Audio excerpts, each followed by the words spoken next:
வணக்கம், welcome to அம்மா சமையல். நம்ம இன்றைக்கி சூப்பரான லன்ச் மெனு தான் பார்க்க போகிறோம். புளிக்குழம்பு, பீர்க்கங்காய் கூட்டு, அப்புறம் கேரட் பொரியல் எப்படி பண்ணுறதுன்னு பார்க்கலாம். ஃபஸ்ட் கூட்டு வைக்கலாம். அதுக்கு 2 டேபிள் ஸ்பூன் துவரம்பருப்பு, 1/4 கப் பாசிப்பருப்பு எடுத்துக்கலாம். இது எல்லாத்தையும் நல்லா கழுவிக்கலாம் 2-3 தடவை.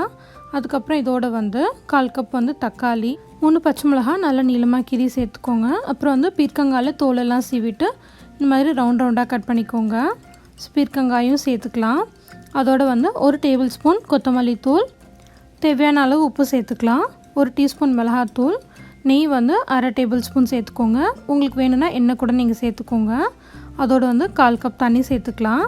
நம்ம இந்த கூட்டுக்கு எதுவுமே தாளிக்க போகிறதில்ல, அதனால தான் நெய் நான் கொஞ்சமாக சேர்த்துட்டேன் இப்போவே.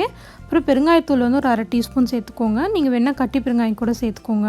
அதோட 1/2 டீஸ்பூன் ஜீரகம், அப்புறம் இந்த மாதிரி பெரிய பூண்டு பல்லை நல்லா இந்த மாதிரி கட் பண்ணிவிட்டு சேர்த்துக்கலாம். அப்புறம் கொஞ்சமாக கருவேப்பிலை இலை, கடைசியாக கொத்தமல்லி இலை கொஞ்சம் தூவிட்டு நல்லா கலந்து விட்டுட்டு மூடி போட்டுட்டு 3 விசிலுக்கு நம்ம ப்ரெஷ் குக் பண்ணிக்க போகிறோம்.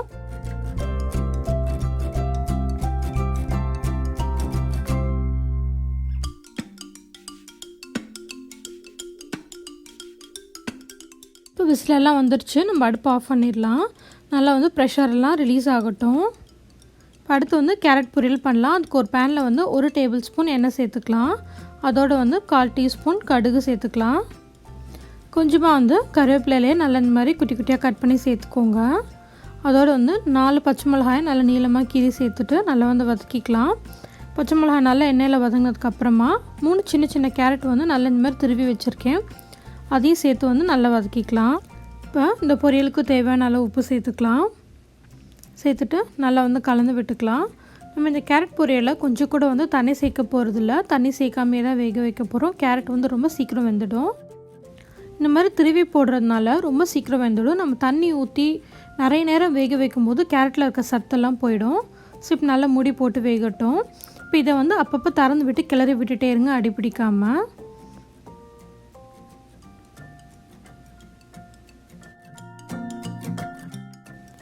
இப்போ 5 நிமிஷம் ஆயிடுச்சு. கேரட் நல்லா வெந்திருக்கும். இப்போ திறந்து பார்க்கலாம். இப்போ நல்லா வெந்ததுக்கப்புறமா இதோட கொஞ்சமாக கொத்தமல்லி இலை தூவிட்டிங்கன்னா அவ்வளோதாங்க, சூப்பரான கேரட் பொரியல் ரெடி ஆகிடுச்சு. உங்களுக்கு வேணும்னா நீங்கள் இதில் கொஞ்சமாக தேங்காய் துருவினது சேர்த்துக்கலாம். அவ்வளோதாங்க, சூப்பரான கேரட் பொரியல் ரெடி. நம்ம அடுத்து புளிக்குழம்பு எப்படி வைக்கிறதுன்னு பார்க்கலாம். அதுக்கு ஒரு பேனில் 2 டேபிள் ஸ்பூன் எண்ணெய் சேர்த்துக்கலாம். எண்ணெய் சூடானதுக்கப்புறம் அதில் 1/2 டீஸ்பூன் கடுகு சேர்த்துக்கலாம். கடுகு நல்லா வெடிச்சதுக்கப்புறமா 1/2 டீஸ்பூன் ஜீரகம், 1/4 டீஸ்பூன் வெந்தயம் சேர்த்துக்கலாம். அதோடு ஒரு பெரிய வெங்காயத்தை குட்டி குட்டியாக கட் பண்ணி சேர்த்துக்கோங்க. கொஞ்சமாக கருவேப்பிலை நல்லா இந்த மாதிரி குட்டி குட்டியாக கட் பண்ணி சேர்த்துக்கோங்க. அப்புறம் 2 பச்சை மிளகாய் நல்லா நீளமாக கீறி சேர்த்துக்கோங்க. இது எல்லாத்தையும் நல்லா எண்ணெயில் வதக்கிக்கலாம். வெங்காயம் ஓரளவுக்கு வதங்கினதுக்கப்புறமா 5 பூண்டு பல்லை நல்லா நீளமாக இந்த மாதிரி கட் பண்ணி சேர்த்துட்டு இதையும் நல்லா வதக்கிக்கலாம். இப்போ இதுக்கு தேவையான அளவு உப்பு சேர்த்துக்கலாம். இதெல்லாம் நல்லா வதங்கினதுக்கப்புறமா நம்ம தக்காளி சேர்த்துக்க போகிறோம். நான் இன்றைக்கி ஒரு பெரிய தக்காளியை நல்லா குட்டி குட்டியாக கட் பண்ணி சேர்த்துருக்கேன். அதையும் சேர்த்து நல்லா வதக்கிக்கலாம். நல்லா புளிப்பான தக்காளியாக இருந்தால் நீங்கள் பாதி தக்காளி போட்டால் போதும். இப்போ வெங்காயம் தக்காளி நல்லா வதங்கினதுக்கப்புறமா இதில் 3 டீஸ்பூன் கொத்தமல்லி தூள் சேர்த்துக்கலாம். அப்புறம் 1/2 டீஸ்பூன் மஞ்சத்தூள், 1 டேபிள் ஸ்பூன் மிளகாத்தூள், இல்லாட்டி உங்கள் காரத்துக்கு ஏற்ற மாதிரி அட்ஜஸ்ட் பண்ணிக்கோங்க. இப்போ இது எல்லாத்தையும் நல்லா வதக்கிக்கலாம். மசாலாவோட பச்சை வாசனை போகிற அளவுக்கு நல்லா வதக்கிக்கலாம்.